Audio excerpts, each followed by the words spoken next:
Ngayon, ang isa sa mga miyembro ng Philippine Obstacle Course Racing Team, si Kuya Jeff Reino, na matagal din nakasama ng yumaong si Mervin Guarte. Magandang hapon, welcome to Sports Corner PH. Magandang hapon po sa ating lahat.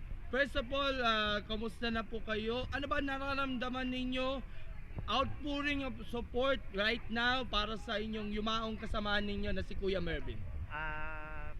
Nung una, sobrang bigat para sa amin. And until now, mabigat pa rin para sa member ng Philippine OCR National Team at mga kasamahan namin sa sports and athletics.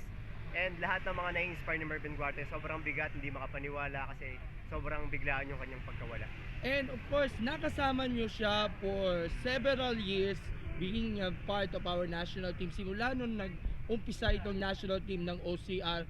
Siguro, ikwento niya sa amin kahit konti lang kung yung pinakamagandang alaala sa inyong samahan ninyo ni Kuya Mervin. For the longest time na magkasama ka ni Mervin sa OCR National Team, nakilala ko siya bilang napakabuting halimbawa sa bawat isa sa amin. Sa pagiging atleta, nandyan siya para i-motivate kaming lahat sa mga ensayo.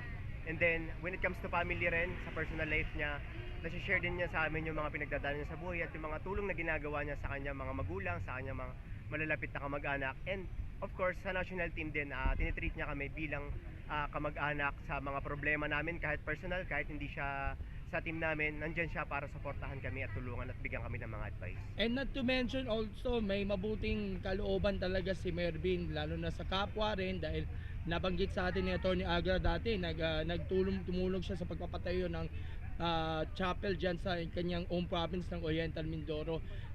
Kayo isa sa mga saksi sa mabubuting asal na ginawa ninyo ni Mervin.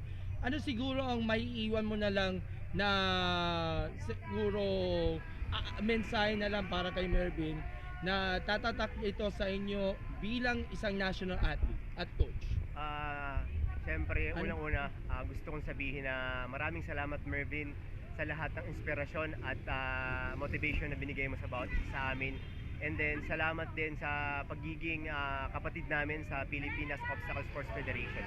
And of course, marami nagpahayag ng simpatiya sa lahat, buong sports community, lalo na ngayon nagkakaroon tayo ng road run para po kay Mervin. So siguro uling mensahe na naman po para kay Mervin. Ano na lang siguro ang iaabot mo mensahe dyan sa itaas para kay Mervin? Mervin, kung nasaan ka man ngayon, lagi mo kaming gabayan, ang iyong pamilya, ang iyong mga anak.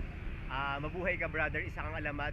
Nandito lang kami para sa inyo at i-guide mo kami lagi. Okay, so Sir Jeff, maraming salamat sa pagbabahagi niya ng konting alaala at mensahe na rin para kay Mervin. Muli ang aming pakikiramay sa naiwan ni Sir Mervin Guarte at sa mga kapatid niya sa Philippine Obstacle Team natin. God bless you. God bless, maraming salamat.